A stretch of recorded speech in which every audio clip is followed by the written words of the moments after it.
요한복음 6장 2절 요한복음 강해 계속 하도록 하겠습니다. 요한복음 6장 1절에서 14절까지의 내용을 가지고 함께 나누어 보도록 하겠습니다. 자, 오늘은 보리빵 5개와 물고기 2마리, 우리가 많이 아는 내용이죠. 늘 이 내용을 가지고 하나님이 기적을 일으킨 그 일들을 가지고 많은 사람들이 이런 일들은 오직 하나님만 하실 수 있다 하는 것을 믿음을 통해서 많이 나누고 있습니다. 그런데 사실 그러한지 또 이 안에 있는 내용이 무엇인지를 우리가 깊은 우물을 파서 아버지 하나님께서 우리에게 전달하고자 하는 그 뜻이 무엇인지를 한번 살펴보도록 하겠습니다. 자, 이 오병이어의 기적이죠. 오병이어의 기적. 이 기적은 사복음서에 다 나옵니다. 그래서 매우 귀중한 진리임에 틀림이 없습니다. 그래서 이 안에 있는 영적 교훈들을 우리에게 시사하는 바가 분명하게 있습니다. 기적을 일으킨 것은 물론 예수님이 일으켰지만 예수님께서 기적을 일으키는 그 가운데 많은 부분 우리가 여기서 얻어져야 될 그 교훈, 또 여기서 진리를 발견해야만 그 하나님의 그 뜻을 알 수가 있는 거기 때문에 살펴보도록 하겠습니다. 자, 요한복음 6장 1절에서 2절까지는 이 일들 뒤에 예수님께서 갈릴리 바다 곧 디베랴 바다 건너편으로 가시며 큰 무리가 그분을 따라오니 이는 그분께서 병든 자들에게 행하신 그분의 기적들을 그들이 보았기 때문이더라. 자, 이 일들 뒤에라고 이렇게 말씀합니다. 이 일들 뒤에는 우리가 5장에 배웠죠. 기록된 그 말씀들을 나누었기 때문에, 자, 예수님께서 안식일에 병든 자를 고치시고 또 예수님 자신이 하나님의 아들이다 하는 것들을 이제 유대인들에 전달하고, 이런 일들, 그리고 이런 것들을 통해서 또 예수님께서 병든 자를 또 이렇게 치유를 해주시고 38년 된 그 병자를 치유를 했잖아요. 이런 것들을 유대인들은 바로 트집을 잡는 일, 그런 일들이 5장에서 우리가 배웠잖아요. 그래서 5장에 나와 있는 그 일들 이후에라는 뜻입니다. 그리고 예수님이 하나님의 아버지의 권위로 내가 그리스도라 하는 것들을 또 증명하시고 4가지를 증명을 했잖아요. 그죠? 그런 일들을 증명하시는 이 일들 이후에 이제 예수님께서 많은 모여있는 무리들에게 기적을 이제 행하는 그런 일들을 하시는 겁니다. 자, 그러면 지난주에 우리가 공부를 했는 5장 46절, 47절 마지막 부분들을 시간이 없어서 우리가 자세하게 공부를 못 했는데 한번 더 조금 나누고 6장을 나눠보도록 하겠습니다.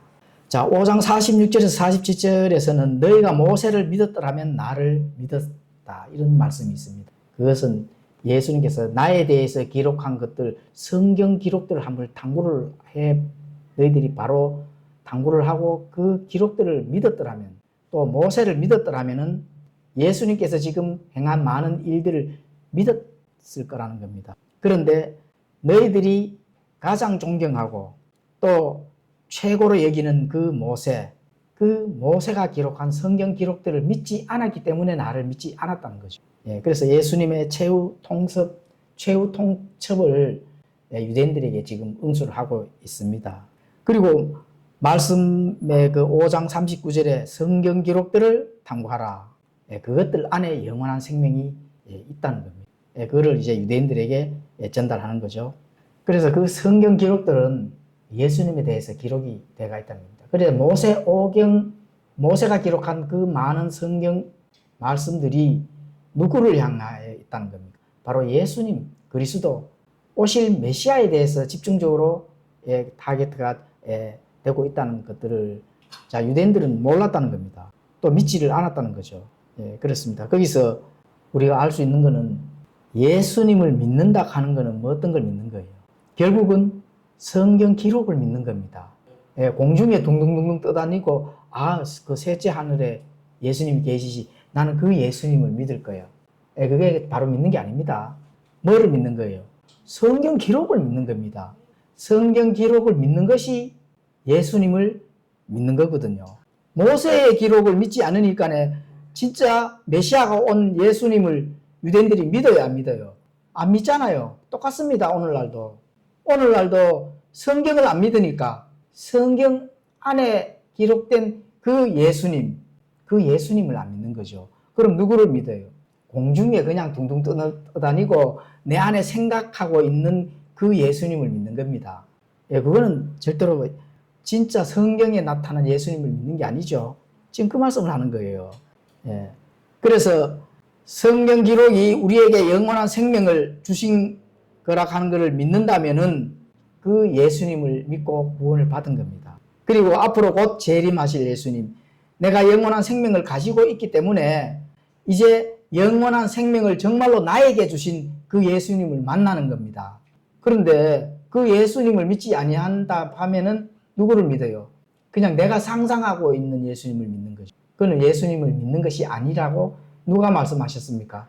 예수님이 직접 말씀하신 거거든. 예. 그래서 성경 기록을 믿지 아니하는 오늘날의 많은 목사들이나 신자들은 바로 결국은 예수님을 앞으로 내가 영원한 생명을 성경 기록을 통해서 영원한 생명을 얻은 또 그 정말로 준 그 예수님을 만날까요? 못 만날까요? 그게 굉장히 중요한 사안입니다. 그래서 성경에 나타난 그 예수님을 믿어야 된다. 그 성경을 믿어야 되는 겁니다. 결국은.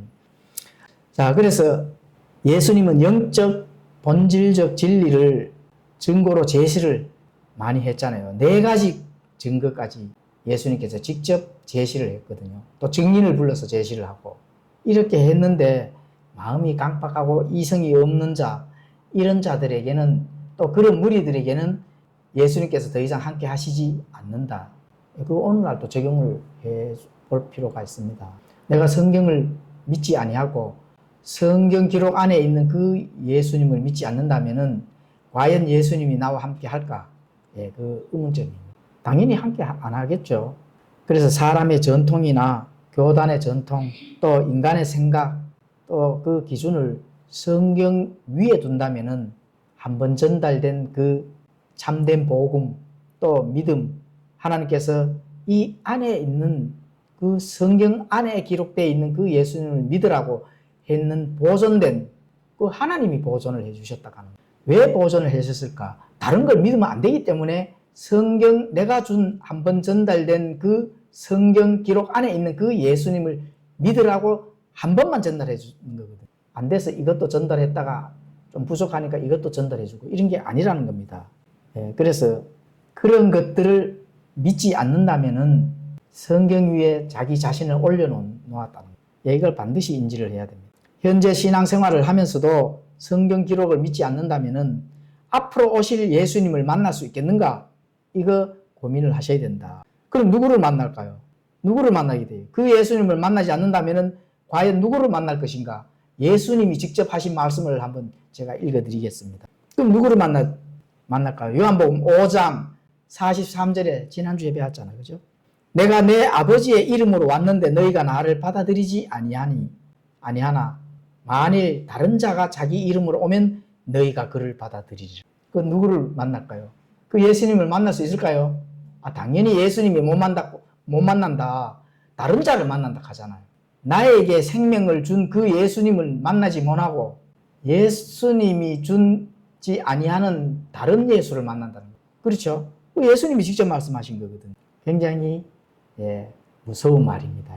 나에게 구원받았다는 그 생명을 준 착각 속에서 있다가 이제 그 예수님을 만나야 되는데 나에게 정말로 영원한 생명을 준 그 예수님을 만나야 되는데 그 예수님을 만나지 못하게 되었다 하면 얼마나 슬픈 일입니까? 예수님이 직접 말씀하신 거죠. 다른 자, 너희가 다른 자가 자기 이름으로 오면은 그 자를 받아들이리라. 요한복음 5장 43절 그래 말씀하시죠. 그래서 얼마만큼 유대인들에게는 메시아가 그 메시아, 자기들을 구원해 줄 그 메시아가 온다 하는 그 성경 기록들을 믿어야 되는데 그걸 안 믿었잖아요. 그러니까 정말로 메시아가 왔는데도 어떻게 돼요? 그 예수님을 받아들이지를 않는다는 거죠. 안 받아들이니까 누구를 만나요? 다른 자를 만난다는 거예요. 오늘날도 마찬가지입니다. 그렇죠? 성경을 바로 믿는 그런 신자들이 사실은 잘 없습니다. 학자들도 그렇고 목사들도 그렇고. 1611년도에 하나님께서 완전하게 하나님이 인정할 만한, 하나님이 거기에 권위를 둔 그런 성경이 사실은 없었습니다. 성경 말씀이 없었다 하는 게 아닙니다. 그런 성경이 없었다는 거죠. 말씀은 다 있죠. 하나님께서 보존해 줬기 때문에. 여기에 있던, 심지어는 바티칸 사본 안에도 하나님의 보존된 말씀이 그 안에 있습니다. 그것도 다 참조를 해서 학자들이 하나님께서 인정해 줄 만한 성경을 1611년도에 김정 성경을 우리에게 전달해 주셨잖아요. 그것도 만국 공통어로 영어로. 그렇죠? 그런데 1611년도에 그렇게 하나님께서 양심을 잘 발동시키는 학자들을 통해서 한 권의 성경으로 주셨는데, 자, 1881년도에 다른 자가 나타나서 다른 성경을 줬을까요? 안 줬을까요? 당연히 줬죠. 그렇죠? 다른 자가 자기 이름으로 와서 잠자던 시내 사본, 바티칸 사본을 깨워서 그 사본들을 통해서 또 성경을 만들어냅니다. 그러면 그 성경 안에 있는 기록된 내용이, 자, 1611년도에서 기록된 내용과 1881년도에 나왔는 이 내용이 완전히 똑같을까요? 다를까요? 다르기 때문에 우리가 이 성경만 믿는 거죠. 그렇죠? 예. 그래서 많은 사람들이 새로 나왔는 성경을 받아들였던, 이게 다른 자를 받아들인 겁니다. 예, 다른 자. 우리가 여기서 이렇게 영적으로 적용을 해볼 수가 있습니다. 예, 그래서 많은 바른 양심이 작동하지 않으면 성경에 대한 믿음의 부재로 어떻게 돼요? 다른 그리스도를 만나게 됩니다. 예수님께서 직접 말씀하십니다. 예수님께서 직접 말씀하시는 거죠. 모세의 그 기록을 믿었더라면은 나를 믿었는데 안 믿었기 때문에 다른 자를 만난다 하거든요. 그렇죠? 시대적으로 하나님의 진리와 바른 가치들의 입지가 왜 갈수록 줄어들까요? 결국은 양심이 작동을 하지 않기 때문에 그렇습니다. 이 세상을 통제하고 있는, 아직까지도 통제하고 있는 이 마귀가 바른 것들을 가만 놔둘 리가 없는 거죠. 그렇죠? 그리고 성경이 예언된 대로 자신의 왕국을 만들기 위해서 불철주야 지금 뛰고 있는 게 마귀거든. 그런데 하나님을 잘 믿는 바른 양심에 있는 자들을 가만히 두고 보겠어요. 그래서 마귀의 역할이 크면 클수록 우리 깨어있는 자들, 성경 신자들은 참된 복음의 변호자 역할을 당연히 해야 되기 때문에 이 세상은 당연히 난리가 나야 됩니다. 예, 그렇죠? 그렇게 또 해야 되고. 자, 이제 6장에서 들어가서 그 하나님께서 우리에게 전달하고자 하시는 그 말씀들을 한번 살펴보도록 하겠습니다. 자, 6장 1절에 보면 큰 무리가 그분을 따라오니, 큰 무리가, 예, 거의 한 2만 정도 되는 그 무리들입니다. 그 무리들이 디베랴 바다 건너편, 그죠? 갈릴리 바다, 그 주변으로 많은 무리들이 이제 모여들었는 거죠. 왜 모여들었을까요? 구원을 받기 위해서 모여들었을까요? 사실은 아닙니다. 구원을 받기 위해서 모여든 것이 아니라 예수님의 기적을 보았기 때문에 모여든 겁니다. 예, 신기하잖아요, 사람들이. 인간으로서는 신기하죠. 하나님 편에서는 기적이 그냥 하나님의 말씀 한마디로 그냥 무에서 유를 창조하신 분인데 그건 뭐 별거 아니죠. 근데 인간으로서는 기적들을 봤기 때문에 그랬어요. 자, 침례자 요한이 회개하라, 하늘의 왕국이 가까이 왔다 하는 그 영적 본질적 너희들이 이제 그 메시아를 받아들이고 구원을 받아야 된다 하는 그런 진리들을 전하였음에도 그거는 아랑곳하지 않고 그냥 기적들을 봤기 때문에 무리가 모인 거죠. 참된 하나님의 하늘의 권위를 가지고 온 그 예수님이 바로 눈앞에 있었음에도 그 본질을 보지 못하고 그 영광을 그냥 자기들이 버렸는 겁니다. 그렇죠? 당장 예수님께서 하나님이신 그 예수님이 현실적으로 바로 앞에 계셨음에도, 그 영광이 앞에 계셨음에도 그 영광을 받아들이지를 아니하고 보지를 못한다 하는 게 얼마나 그 소경들입니다. 지금 그 말씀을 하는 거거든요. 자, 요한복음 6장 3절에서 4절에는 예수님께서 산에 오르사 자기 제자들과 함께 거기 앉으셨는데 유대인들의 명절인 유월절이 가까이 왔더라. 자, 예수님께서는 세 번째 유월절을 이제 맞이합니다. 세 번째 유월절. 자, 다음 유월절에는 예수님 자신이 스스로 십자가에서 못 박혀 죽으셔야 되는 그 유월절이 다가옵니다. 그게 이제 유월절 어린 양이 되셔야 할 그 유월절이 이제 한 절기가 이제 남은 거죠. 이제 그 말씀을 이제 하는 거죠. 유월절이 가까이 왔더라. 자, 요한복음 6장 5절에서 6절에는 그때 예수님께서 눈을 들어 큰 무리가 자기에게 오는 것을 보시고 빌립에게 이르되 우리가 어디서 빵을 사서 이들을 먹이겠느냐 하시니 그분께서 이렇게 말씀하신 것은 친히 행하실 것을 아셨으므로 그들을 시험하려 하심이더라. 예수님께서는 많은 무리들이 깨닫고 모였든지 아니면은 기적을 통해서 그냥 쫓아다니는 건지 이런 거 상관하지 아니하시고 무리를 불쌍히 보셨습니다. 그 은혜를 베푸시려고 하죠. 저 무리들이 배가 고플 텐데 뭔가를 배고픈 것들을 해결해야 되는 그 예수님이 이제 긍휼을 베푸시려고 이제 하는 거죠. 그렇죠. 그래서 예수님께서 이 큰 무리들이 목자 없는 양이구나. 목자 없는 양. 그 예수님의 그 눈에서는 얼마나 불쌍하게 보였겠습니까? 목자 없는 양들이 하나하나 그 죄인들을 봤을 때 하나하나 그 안에 있는 죄들을 본다 하면은 괘씸하겠지만 당장 처리를 해야 되겠지만은 이 목자 없는 양들이 헤매는 것을 그 긍휼로 무리들을 봤다는 겁니다. 그래서 불쌍히 여기시고 예수님께서 바로 그 배고픈 이 무리들을 먹여야 되겠구나. 이런 심정을 이제 나타내셨는 겁니다. 마가복음 6장 34절에는 예수님의 심중이 잘 드러나 있습니다. 마가복음 6장 34절에는 예수님께서 나오셔서 많은 사람들을 보시고 그들이 목자 없는 양들 같으므로 그들을 불쌍히 여기는 마음을 가지사 많은 것을 그들에게 가르치기 시작하시더라. 그렇죠. 영적, 본질적 너희들이 살고 있는 이 땅은 영원 묵은토록 사는 것이 아니라 곧 하늘의 왕국이 도래됐을 때 그때서야 너희들의 그 하나님의 그 왕국 안에서 영원히 살 것이다. 지금 당장 예수님께서 그 무리들에게 교리를 가르쳤다는 겁니다. 교리. 그리고 어찌됐든 이제 배고픈 무리들에게 이제 배가 고픈 것들을 채워줘야 되거든요. 그래서 빌립에게 말씀합니다. 우리가 어디서 빵을 사서 이들을 먹이겠느냐. 자, 요한복음 6장 5절에서 6절은 이렇게 말씀하죠. 그때 예수님께서 눈을 들어 큰 무리가 자기에게 오는 것을 보시고 빌립에게 이르시되 우리가 어디서 빵을 사서 이들을 먹이겠느냐 하시니 그분께서 이렇게 말씀하신 것은 친히 행하실 것을 아셨으므로 그들을 시험하려 하심이더라. 자, 빌립에게 이르시되 우리가 어디서 빵을 사서 이들을 먹이겠느냐. 자, 예수님은 빌립에게 시험하는 질문을 합니다. 아니 왜 시험을 할까? 뭔가 그냥 빵을 해결해서 먹이면 되는데 왜 시험을 했을까? 이런 부분도 이제 우리가 안에 뭔 뜻이 있을지 한번 살펴보는 것도 중요한 겁니다. 자, 이거는 한국어로 이해하면 조금 어렵습니다. 어디서 빵을 사서 이들을 먹이겠느냐. 빵을 사서 단순히 장소만 의미하는 게 아니거든요. 여기서 이제 영어로 when shall we buy bread 이렇게 이제 되는데 여기서 장소는 어디에서 이게 what place 어디에서가 그게 장소를 뛰어넘어서서 이 문제에 대한 해결책을 어떻게 그 근원으로 해결할 것인지를 질문을 하는 겁니다. 장소는 찾으면 되잖아요. 그렇죠?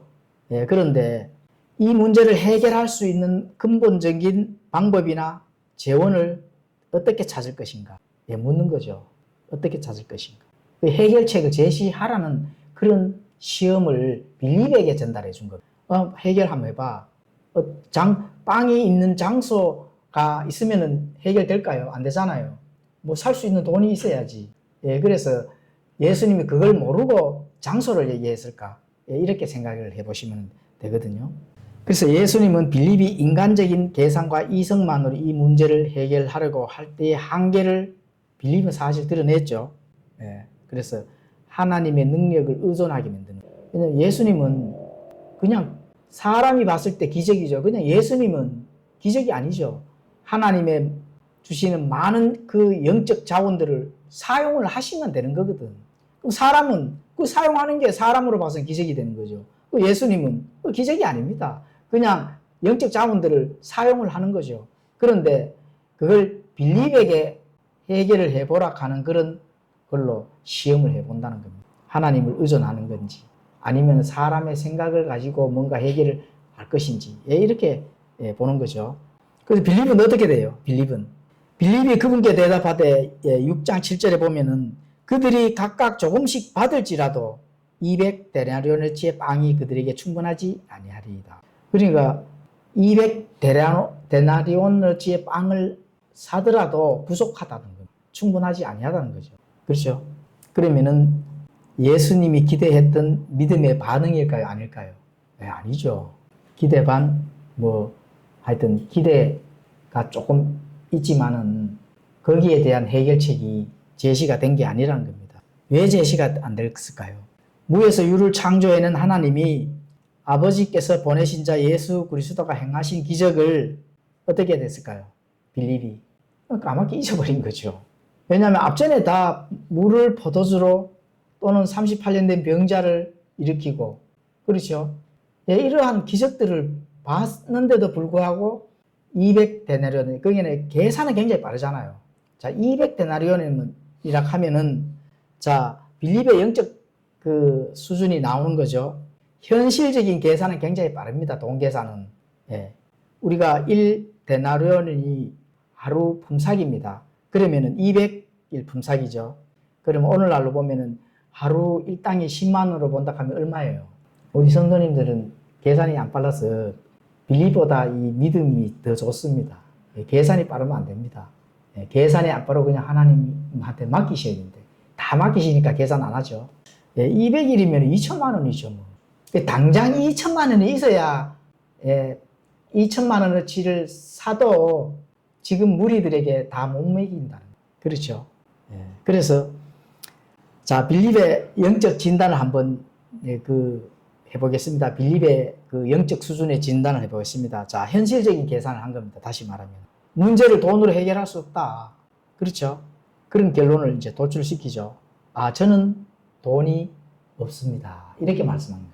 예수님께 200데나리온이 필요한데, 아유, 저는 돈 없습니다.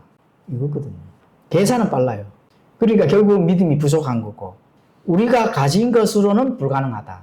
그렇죠? 자, 그리고 예수님의 질문에 대해서 또 오해를 했다. 이렇게 볼 수가 있습니다. 예수님이 정말 빵을 사서 무리를 먹일 것이라. 이렇게 이제 생각을 한 거죠. 아, 빵을 사서 먹여야 되는구나. 또 돈이 없다. 이렇게 된 거죠.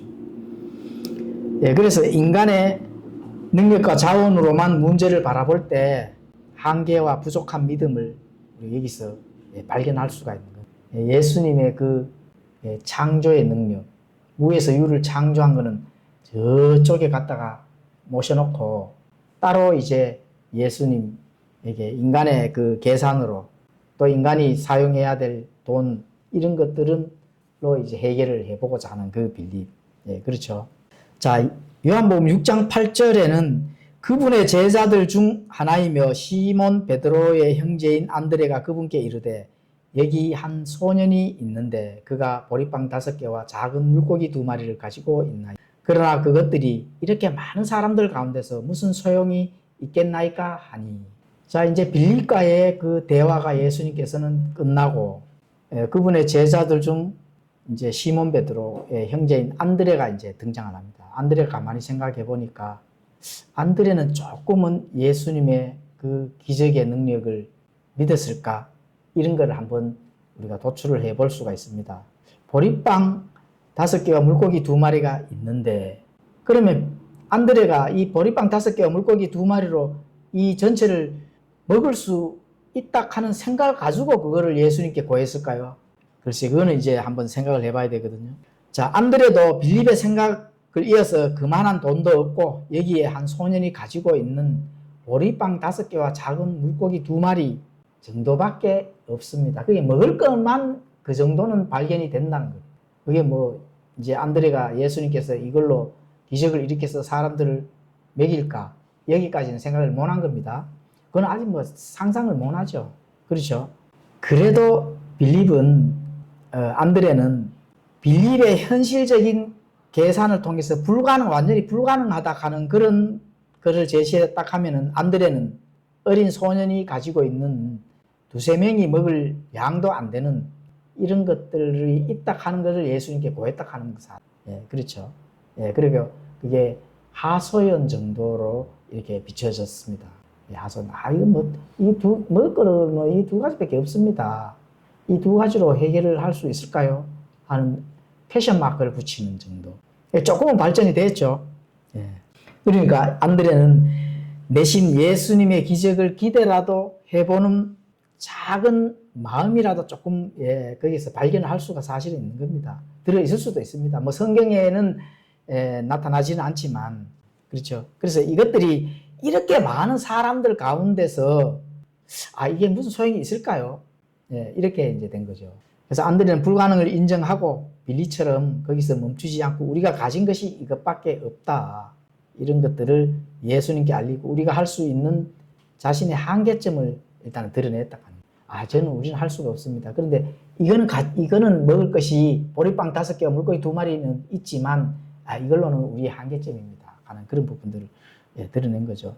그리고 혹시라도 예수님이 해결하지 않을까 하는 그런 희미한 기대치는 보여지는 겁니다. 우리가 이거를 역설적으로 한번 생각을 해 보자고요. 참된 복음 안에서 드러난 그 예수님을 받아들이지 않는 것은 자신들의 한계점이 아직 남아있기 때문입니다. 참된 복음을 받아들이지 않는 것은 나의 한계점이 아직까지도 있거든요. 한계점이 없다면 당연히 복음을 받아들여야 되죠. 그런데 나의 한계점이 내가 할 일이 아직까지도 이 세상에서 많이 남아있다 하면은 말씀을 받아들이지 않는다 하는 거예요. 여기서 우리가 이거를 발견할 수가 있습니다. 왜냐하면 자신들 한계점이 남아있기 때문에 그렇습니다. 우리는 우리가 해야 할 한계점의 우리가 해야 되는 것이 아니라 나는 할 수 없다 하는 그런 한계점을 생각을 한다 하면은 풍성한 영적 자원을 가지고 계신 그 진리, 말씀, 하나님을 받아들인다는 겁니다. 자신들이 스스로 해결할 수 있다는 자신 안에서 생기는 믿음을 믿기 때문에 내가 이 세상에서 영원히 살 수 있어는 생각을 안 하겠더라도 내가 이 땅에 살고 있는데 뭐 더 좋은 게 있을까 하는 자신들이 뭔가 이 세상에서 해결할 수 있다 하는 것. 사실 이것도 성경으로 신학적으로 본다 하면은 무천연설이 많이 가깝습니다. 왜냐하면은 이 세상을 예수님이 오기 전에 이 세상을 평화와 또 이 세상이 점점 더 좋아지는 것으로 이 세상의 통치가 하나님의 왕국으로 점점 더 좋아지는 그런 쪽으로 가르치는 신학이 바로 무천연설입니다. 그게 인간이 그렇게 할 수 있다 하는 거거든요. 우리는 못합니다. 한계점입니다. 이런 것이 아니라 인간이 할 수 있다 하는 신학이 바로 무천연설입니다. 그것조차도 알지 못하고 다니는 신자들이 굉장히 많습니다. 그래서 그런 것들은 조금 알아서 나의 한계점이 이제 할 수 없다 하는 그 한계점이 왔을 때 드디어 하나님께서 움직이신다 하는 이런 것들을 꼭 인지를 해야 됩니다. 하나님께서 완전하게 보존해 주신 성경은 없고 인간의 노력으로 원본에 가까운 성경을 만들어 가야 된다. 이것도 여기에 포함이 됩니다. 하나님께서 우리에게 하나님 자신이 우리에게 준 성경이 없으니까 인간이 원본에 가까운 성경을 자꾸 발견해서 연구하고 만들어서 그 성경으로 나아가야 된다. 이게 오늘날 학자들의 생각입니다. 완전 무신론이죠. 유물론이고. 그럼 하나님 하실 일은 뭔데? 아무것도 하시는 게 없네. 원본도 없고. 그렇죠. 이런 논리는 인간이 해결할 수 있다 하는 인본적인 사상입니다. 인본적인 사상. 그래서 오늘날 인본적인 사상을 가진다면은 무천연설처럼 세상이 점점 더 좋아질까요? 지금 세상이 점점 더 좋아져요. 점점 더 나빠지는 거죠. 그런 것들을 깨닫지를 못하니까 얼마나 답답할 일입니까? 자, 요한복음 6장 9절에서 10절을 읽도록 하겠습니다. 예수님께서 이르시되 그 사람들을 앉게 하라 하시니라. 한편 그곳에 잔디가 많으므로 그 사람들이 앉았는데 수가 5,000쯤 되더라. 예수님께서 빵들을 집어 감사를 드리신 뒤에 제자들에게 나누어 주시니 제자들이 자리를 잡은 자들에게 나누어 주었고 그와 같이 그분께서 물고기들도 그들이 원하는 만큼 주시니라. 그 사람들을 앉게 하라. 사람들의 상태야 어찌되었든 배고픈 사람들을 불쌍히 여기시는 예수님이죠. 앉게 하라. 이제 너희들이 자 200데나리온도 못 내오고 자 가진 것은 보리빵 5개와 물고기 2마리밖에 없으니 자 이제 지금부터 내가 해결할 테니까 사람들을 곳곳에 질서 있게 앉게 하라는 겁니다. 그런데 앉은 수가 어떻게 된다고요? 5천쯤 되는데 사실은 장정만 5천이니까 어린 나이 또는 노약자들까지 포함하면은 10,000명이 넘죠. 그래서 믿음이 없는 제자들도 이번에는 더 이상 이제 이 일을 제기를 할 수가 없는 거죠. 아, 예수님께서 다들 앉히고 질서 있게 이렇게 하려니까 이제 제자들이 순종을 한 거죠. 어떻게 하시겠지 뭐. 일단은 여러분들 전부 앉아보세요 하고 이제 질서를 이제 잡는 겁니다. 믿음이 약하더라도 아는 게 없더라도 그냥 말씀이 하니까 그냥 그대로 순종을 한다 하면은 반드시 하나님께서 움직이신다 하는 거 우리가 여기서 발견을 할 수가 있습니다. 아는 게 없어요. 말씀에. 믿음도 약해. 그런데 명령은 하는 겁니다. 그런데 그 명령의 이유를 불문하고 따른다면은 그 다음부터 하나님이 움직이신다. 그게 중요한 겁니다. 하나님은 합당한 영적 성장이 될 수 있도록 해주시기 때문에 그렇습니다. 그래서 지금은 하나님께서 당장 보리빵 5개, 물고기 2마리로 기적을 일으키는 시대가 아니지만 그때는 어떻게 됐습니까? 보리빵 5개와 물고기 2마리로 기적을 일으키시는 걸 현장에서 보여주잖아요. 그럼 이 제자들이 순종을 해야죠. 이 일을 제기합니까? 아니, 보리빵 5개, 물고기 2마리밖에 없는데 뭐 돈도 없습니다. 또 군시렁무시렁 했을 거 아닙니까? 그죠? 그런데 전혀 이유를 달지 아니고 그냥 그대로 믿음의 순종을만 했다 하는 우리가 알 수가 있습니다. 마가복음 6장 40절에는 그들이 때를 지어 100명씩 50명씩 앉았다 이렇게 됩니다. 마가복음에는 사복음서에 이 지금 기적이 다 나타나니까 100명씩 50명씩 무리를 지어서 이제 앉게 되는 겁니다. 하나님께서는 혼란의 창시자가 아니죠. 고린도전서 14장 33절에 가보면 그렇게 기록이 되어 있습니다. 그리고 모든 것을 품위 있고 질서 있게 해야 된다고 하는 그래야 하나님이 움직이십니다. 모든 것 품위 있고 질서 있게 말씀대로 믿음이 적고 아는 게 없지만 성경 기록대로 순종을 한다 하면은 하나님께서 움직이신다 하는 걸 반드시 이런 데서 우리가 배워야 됩니다. 그리스도인의 개인적인 삶도 또는 지역 교회도 마찬가지죠. 예배나 찬양 모두 품위와 질서 있게 하나님께 영광을 돌린다면은 하나님께서 함께 해주시고 하나님께서 일을 해주신다 하는 거예요. 우리가 할 수 있는 일이 아니거든요. 지금 많은 교회들이 품위와 질서를 가지고 하나님께 영광 돌리는 그런 예배는 사실 찾아보기 어렵습니다. 주여 삼창, 방언, 또 북치고 드럼치고 심지어는 강단에서 춤까지 추잖아요. 그게 무슨 교회입니까? 그게? 그런 교회는 바른 성경적 교회가 아니다. 하나님께 영광 돌리는 교회가 아닙니다. 하나님을 보이지 않지만 그 집어 내려서 하나님과 함께 춤을 추고 있는 그런 교회가 질서가 있는 교회입니까? 그렇죠. 정숙하게 앉아서 진리를 찾고 기다리는 모습은 무언가 신뢰가 되는 모습이잖아요. 그렇죠. 그 속에서 하나님께서 일을 하시고 도와주신다 하는. 자, 이사야서 30장 15절은 굉장히 중요한 말씀입니다. 이사야서 30장 15절에 가보시면은 주 하나님 이스라엘의 거룩하신 분께서 이같이 말씀하시되 너희가 돌아서서 안식해야 구원을 받을 것이며 조용히 하고 신뢰해야 힘을 얻을 것이나 너희가 원치 아니하고 오히려 이르기를 아니라 우리가 말을 타고 도망하리라. 또 이르기를 우리가 빠른 것을 타리라 하였으므로 너희를 쫓는 자들이 빠르리라. 그렇죠. 품위와 질서 안에 안식이 있다는 겁니다. 그리고 또 쉼이 있는 거고 항상 쉬어야 돼요. 쉬면서 편안하게 안정을 가지고 하나님께 영광 돌리고 또 신앙의 여정을 간다면은 하나님께서 하나님과 나와의 관계가 신뢰가 쌓인다는 겁니다. 신뢰. 당연하죠. 하나님 미리 아시겠지만 하나님과 나와의 관계 속에서의 신뢰가 얼마만큼 쌓여 있느냐가 굉장히 중요합니다. 사실은. 그렇죠. 오늘날 대부분 신자들은 굉장히 사실은 바쁩니다. 이것도 바쁘고 저것도 바쁘고 하나님의 말씀을 나누고자 하면은 꼭 그때 바쁩니다. 또 일주일 내내 자신을 위한 시간이 였다면 주일 하루는 주님을 위한 시간으로 항상 비워놔야 됩니다. 그렇죠. 거룩함의 아름다로 주님께 경배를 드리는 시간이 되어야 하나님과 나와의 관계에 신뢰가 쌓인다. 그 속에서 하나님께서 일을 하신다 하는 거. 이거 꼭 인지를 하셔야 됩니다. 자, 그래서 히브리서 10장 25절에는 어떤 사람들의 습관과 같이 우리의 함께 모이는 일을 피하지 말고 서로 권면하되 그날이 다가옴을 너희가 볼수록 그리하자.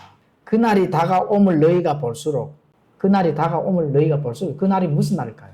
바로 마지막 때를 얘기합니다.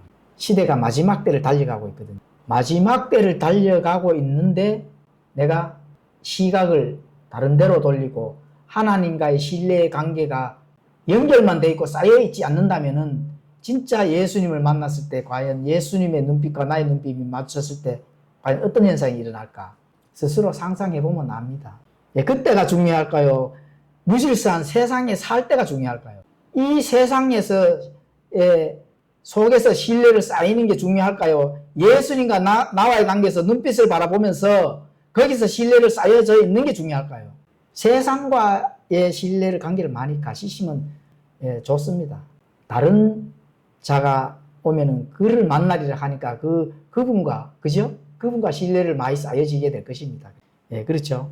자, 요한복음 6장 11절에서 12절을 읽도록 하겠습니다. 예수님께서 빵들을 집어 감사를 드리신 뒤에 제자들에게 나누어 주시니 제자들이 자리를 잡은 자들에게 나누어 주었고 그와 같이 그분께서 물고기들도 그들이 원하는 만큼 주시니라. 그들이 배부른 뒤에 그분께서 자기 제자들에게 이르시되 남아있는 조각들을 거두어 하나도 잃지 않게 하라 하심으로. 예수님께서 빵을 집어 감사를 드리신 뒤에 기적이 일어난 거죠. 자, 50명, 100명씩 질서 있게 앉은 무리들에게 이제 제자들은 어떻게 돼요? 나누어 주는 겁니다. 질서 있게. 배부르도록 드십시오 하고 나누어 주는 거죠. 그러니까 그 질서가 굉장히 중요한 겁니다.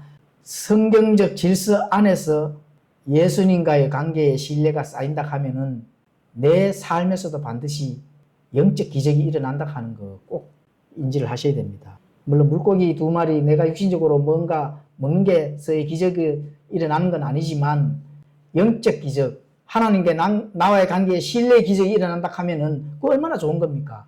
이 다음에 이제 예를 들어 2030년을 우리가 이렇게 재미삼아 이렇게 얘기를 많이 나누는데, 자, 2030년 진짜 예수님을 만났다 하면 예수님과 나의 눈빛 관계에서 예수님을 바로 쳐다볼 수 있을까? 한번 생각을 해보시라고. 예수님과 나와의 관계에서 얼마만큼 신뢰를 쌓였습니까? 예수님과의 재림하신 그 예수님과 나의 눈빛이 통하는 그 때부터는 이 뒤에 있던 많은 역사적인 사건들은 이제 배설물로 흘려버리고 지금부터 예수님과 나의 관계에 신뢰가 쌓여져 있는 그것을 지금 통해야 되는데 과연 그렇게 할 수 있을까? 그렇죠. 그래서 품위와 질서 있게 신앙생활로 하나님께 영광 돌리는 일이 그만큼 참 중요한 겁니다. 그렇죠. 그래서 이제 제자들에게 나누어 주라 이렇게 된 겁니다. 그럼 제자들이 바구니에서 예수님께서 또 건지셔서 빵을 나누어 주는데 계속 생긴 거예요. 실제로 생기는 겁니다. 분명히 비어 있어야 되는데 계속 생기는 거죠. 그렇죠. 그래서 이제 많은 것들 이제 제자들은 자리 잡고 기다리는 자들에게 나누어 준다. 나누어 준다는 나눔이 굉장히 중요한 겁니다.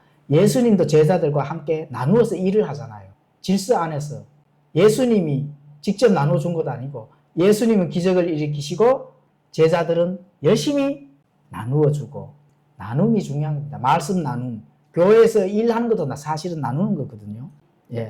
그래서 고린도전서 3장 9절에 가보시면은 우리는 하나님과 함께 일하는 일꾼이라고 말씀합니다. 하나님과 함께 하는 일꾼. 예수님 혼자 하는 게 아니거든요. 하나님이 해야 할 일이 있고 또 예수님과 함께 해야 할 일이 있는 겁니다. 그렇죠. 그래서 그리스도인이라면 누구나 하나님의 일에 동참하도록 항상 하나님 기회를 사실은 주십니다. 누구라도 하나님께 받은 무언가는 가지고 있다는 거죠. 기회를 준다 하는 것은 나누고 사용되어져야 하나님께서 다시 채워준다 하는 것을 우리 여기서 영적으로 얻을 수가 있습니다. 내가 나에게 가지고 있는 많은 달란트들 함께 나누어 줬을 때 나누어 주게 되면 비잖아요. 비면은 그건 누가 채워줄까요? 예수님 하나님께서 다시 채워주는 거거든요. 그렇죠. 그게 나눈다 하는 게 굉장히 참 중요한 겁니다.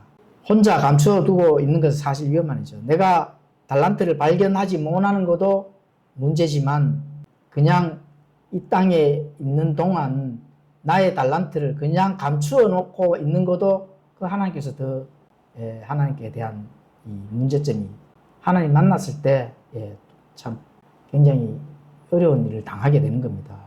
감춰두면 절대로 안 되는 거죠. 발견할 수 있도록 뭔가 고민을 해야 됩니다. 아, 나에게 달란트가 뭐가 있을까? 그죠? 그래서 발견해야 되는데 누가복음 8장 18절에 가보면은 누구든지 있는 자는 받을 것이요 누구든지 없는 자는 자기에게 있는 줄로 여기는 것도 빼앗기리라. 감춰둔 자에게 하나님께서 하신 일이거든요. 있는 것도 어떻게 돼요? 누구든지 없는 자에게 자기에게 있는 것까지 빼앗겨서 버린다 하는 그런 것들을 지금 말씀하는 거기 때문에 굉장히 잘 나누어 주고 공동체에서 함께 하는 게 굉장히 그게 중요한 거다. 우리가 여기서 발견을 할 수가 있습니다. 나누어서 일하지 않고 만일 예수님이 빵과 물고기를 산더미처럼 증거하도록 쌓아놓고, 그죠? 그리고 엄청나게 많은 기적을 일으키시고 너희들 마음껏 먹어 이렇게 됐으면 과연 질서가 나타날까요? 안 나타날까요? 사람들은 먼저 많이 먹으려고 완전 무질서하고 난리 났을 겁니다. 떠밀치고, 그렇죠? 그렇게 무질서한 예수님이 당연히 하질 않았죠. 그분께서 물고기들도 그들이 원하는 만큼 주시니라. 주님께서는 원하는 만큼 나누어 줍니다. 내가 나누어 준다 하면은 예수님께서 하나님께서 우리에게 필요한 필요들을 원하는 만큼 주신다. 원하는 만큼. 하나님은 저와 여러분이 무엇인가가 필요할 때 그것을 얼마나 받을 수 있느냐 하는 것은 전적으로 누구에게 달렸을까요? 저와 여러분에게 달린 겁니다. 하나님이 얼마만큼 나누어 주시는지 그 하나님 손에 달리는 게 아닙니다. 이게 하나님께서 하나님께 뭔가를 필요한 거를 기도를 하시고 요청을 하잖아요. 그 요청에 대해서 하나님이 주시느냐 안 주시느냐 그 누구에게 달렸어요? 하나님에게 달렸어요? 아닙니다. 우리에게 달린 거예요. 그래서 필요한 것들을 받을 준비를 잘 하셔서 받으셔야 된다 하는 이게 굉장히 중요한 겁니다. 그거 스스로 해야 되는 거 사실은. 그렇죠. 아브라함이 소돔과 고모라가 멸망될 때 하나님과 대화를 보면 알 수가 있거든요. 자, 그 안에 50명이 있다면은 하나님께서 멸망 안 하실랍니까? 그래. 50명이면 내 멸망 안 할게. 있어요, 없어요? 없었잖아요. 40명 하면 40명도 그래. 40명 있으면은 내가 멸망 안 시키겠다. 그럼 마지막에 어떻게 돼요? 20명. 최소 몇 명까지? 10명까지 내려갔잖아요. 창세기 18장 32절에 보면 나오죠. 그가 이르되 주께서는 노하지 마옵소서. 내가 이번 한 번만 더 말하리이다. 혹시 거기서 10명을 찾으신다면 어찌 하시려니까? 그분께서 이르시되 내가 10명으로 인해 그곳을 멸하지 아니야. 그러니까 우리가 요청하는 거 하나님께서 다 들어주십니다. 들어주시는데 준비가 돼야 들어주시겠죠. 그게 중요한 겁니다. 하나님과 나와의 신뢰관계가 안 쌓여져 있는데 하나님께서 우리의 필요한 것들을 요구를 한다고 들어줄까요?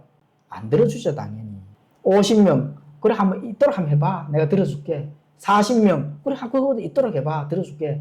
결국은 없으니까 그냥 멸망시켜버리잖아요. 열왕기하 4장 1절에 7절에 엘리사와 가부의 기름에도 우리가 알 수가 있습니다. 그릇에 숫자대로 가득 채워지는 기적들을 한번 읽어보십시오. 알 수가 있습니다. 엘리사가 많은 그 배고픈 일들을 그 그릇을 다 이렇게 가지고 와서 그 그릇을 다 가지고 왔는데 그릇에 저 기름이 정말 채워질까? 이런 마음으로 한 것이 아니라 있는 그릇 없는 그릇 다 갖다 놓으니까 어떻게 돼요? 그냥 기름이 다 채워졌는 겁니다. 그렇죠? 그래서 준비된 자에게는 하나님께서 분명히 그 필요를 채워줍니다. 준비는 하루아침에 이루어지는 게 아니거든요. 5년이 걸릴 수도 있고 10년이 걸릴 수도 있고 때로는 30년이 걸릴 수도 있습니다. 그런데 하나님의 영적 원리를 알고 있어야 조금 준비해 나가잖아요. 그죠? 자, 요한복음 6장 13절에서 14절을 읽도록 하겠습니다.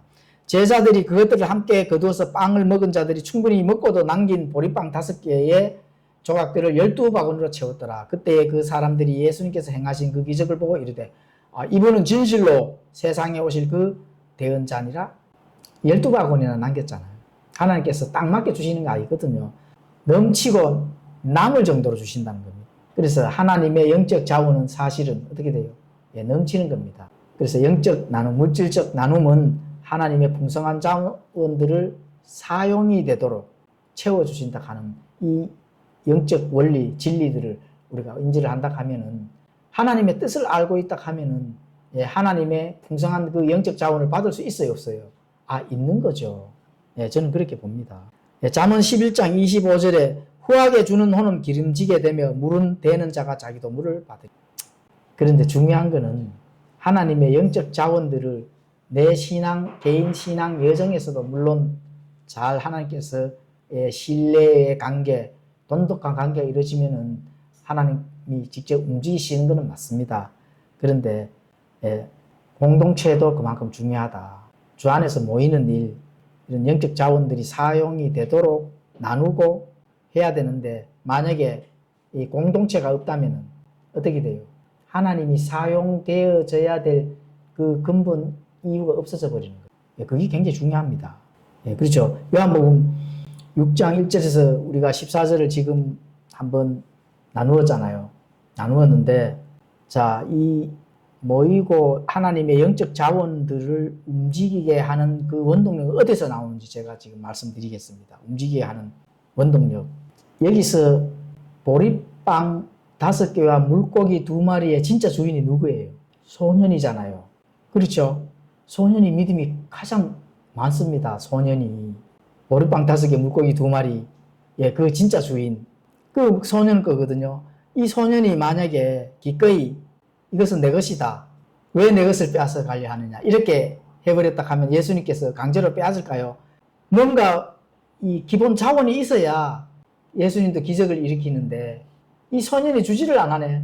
그런데 그 수많은 10,000명이 넘는 무리들 중에 고작 물고기 2마리와 보리빵 5개인데 이 자원이 없다면 기적을 일으킬 수가 없는데 예수는 강제로 뺏지 않습니다. 그런데 믿음이 가장 큰 게 누구예요? 이 소년이잖아요. 그렇죠? 그러면 소년이 믿음이 크구나. 소년이지만 여기서 멈추면은 하나님의 그 영적 원리를 알 수가 없습니다. 아마도 예수님은 이 소년이 가지고 있는 것을 주님께 드리고 싶도록 마음을 움직였다 하는 그게 중요한 겁니다. 그거를 발견을 꼭 하셔야 됩니다. 마태복음 21장 2절에서 3절을 읽도록 하겠습니다. 그들에게 이르시되 너희 맞은편 마을로 들어가라. 그러면 즉시 너희가 매여 있는 나귀와 그것과 함께 있는 어린 수나귀를 보리니 그것들을 풀어서 내게 끌고 오라. 만일 누가 너희에게 무슨 말을 하거든 주께서 그것들을 필요로 하신다고 하고 말하라. 그러면 즉시 그가 그것들을 보내리라 하시리라. 예수님께서 예루살렘에 입성을 할 때 아마 구약의 예언이 돼가 있죠.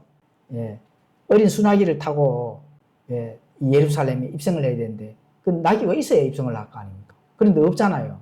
그런데 이제 한 제자에게 얘기하잖아요. 건너편 마을로 가게 되면은 수나귀가 1마리가 있는데 가지고 와서 풀어서 무조건 가지고 오면 된다. 그러면 못 가지고 가게 할 거잖아요. 그러면은 예수님께서 뭐라 해요? 주께서 그것들을 필요로 하신다고 말하면은 즉시로 그것들을 내어준다는 겁니다. 그러면 어떻게 된가요? 예수님께서 이미 그 나귀의 주인의 마음을 움직였다는 거예요. 그렇죠? 그러니까 그런 거죠. 만약에 인간의 생각으로 한다 하면은 왜 이걸 왜 가져가요? 이건 내 건데 사용료 주세요. 이렇게 했을 거 아닙니까? 그렇죠? 자, 여기서 우리가 많은 것들을 얻을 수가 있습니다. 우리는 예수님으로부터 영존하는 생명, 영원한 생명을 받았습니다. 우리는 주님께 드릴 만한 것이 있는가? 이런 것들도 우리가 고민을 해야 되고 또 교회와 공동체 참된 복음 안에서 내가 주님께 우리의 마음을 움직여 사용되어지도록 된다면은 그게 감사할 일이다, 사실은. 왜냐하면은 주님께서 우리의 마음을 움직였기 때문에. 비가 오나 눈이 오나 이 공동체에 나와서 말씀을 듣고 믿음을 지켜야지. 이런 마음이 드는 거는 내 자신에서 그런 마음이 안 나옵니다. 누가 나와요? 예수님께서, 성령님께서 내 마음을 움직이신다 하는 거예요. 바른 거, 옳은 거, 믿음의 가치들로 항상 그 영적인 바른 가치들로 내 마음을 움직여야 된다 하는 거. 그게 굉장히 중요한 겁니다. 그렇죠? 그렇게 됐을 때 기적이 일어난다 하는 거. 만약에 인간적인 생각을 가진다 하면 이해 타산 안 따지겠을까요? 어린 아이 소년은 더 따지겠죠. 왜 내가 먹어야 될 이 빵과 물고기를 왜 가져가세요? 자, 낙이 뭐 사용료 주세요. 이렇게 이해타산 따졌을 수도 있습니다. 그런데 두말하지 아니하고 그 마음이 둥하는 대로, 감동대로 움직였다 하는 거예요. 그 하나님께서 움직이시는 그 영적 순종을 했다 하는 그런 것들을 알 수가 있습니다. 그랬을 때 기적이 일어나는 겁니다. 예수님께서 일을 할 수 있도록, 예수님의 사역이 완성되어 나갈 수 있도록 도와주는 거잖아요. 그래서 내 마음의 감동은 항상 영적인 바른 것, 옳은 것, 믿음의 가치들, 하나님께서 주시는 그 가치들은 하나님께서 나를 움직이신다 하는 거 반드시 인지를 하셔야 됩니다. 그쪽 방향으로 틀어줘 주셔야 된다. 그래서 그걸로 움직이셔야 된다 하는 거예요. 그래야 기적이 일어납니다. 자, 우리의 인생의 남은 때에 마음이 움직여지는 것이 만약에 없다 하면 전혀 없고 그냥 세상 속에서 일어나는 보편한 내 인간적, 물리적, 육체적인 그런 일들만 일어난다면은 그런 것만 마음이 움직여진다 하면은 그 하나님과 예수님을 곧 만났을 때 예수님과 나의 눈빛이 과연 일치가 돼서 예수님 쳐다볼 수 있을까? 이런 거 한번 고민을 하셔야 되거든요. 그리고 그것이 없다면은 가장 주님을 만났을 때 불쌍한 존재로 남게 된다. 뭐 그렇게 되면 안 되잖아, 그죠? 그래서 주님의 사역에 마음이 움직여지는 일들이 내 마음에 움직이는 일들이 많아야 된다 하는 그런 것들이 바로 영적 열매요. 하나님과 나의 관계 신뢰가 돈독해진다 하는 돈독해질수록 하나님께서 나에게 필요한 많은 것들을 영적 자원들을 채워주신다 하는 그런 사실들을 우리가 지금 요한복음 6장 1절에서 14절에 보리빵 5개, 물고기 2마리의 이 진리 안에서 발견할 수가 있는 겁니다. 그래서 그러한 것들 예수님께서 직접 증언하는 말씀을 읽고 마치도록 하겠습니다. 요한계시록 22장 12절 보라 내가 속히 가리니 내가 줄 보상이 있어 각 사람에게 그가 행할 행위대로 주는 겁니다. 예수님과 또 내 안에 계신 성령님 하나님과 일치된 그런 믿음의 가치들을 가지고 신앙 여정을 가면은 하나님과의 신뢰관계가 돈독해지고 하나님께서 나에게 필요한 많은 앞으로 해야 할 일들에 대해서 또 사역에 대해서 하나님께서 채워주시는 그런 일들이 분명히 있다 하는 걸 믿으시면 좋겠습니다. 아멘. 기도하고 마치겠습니다. 하나님 아버지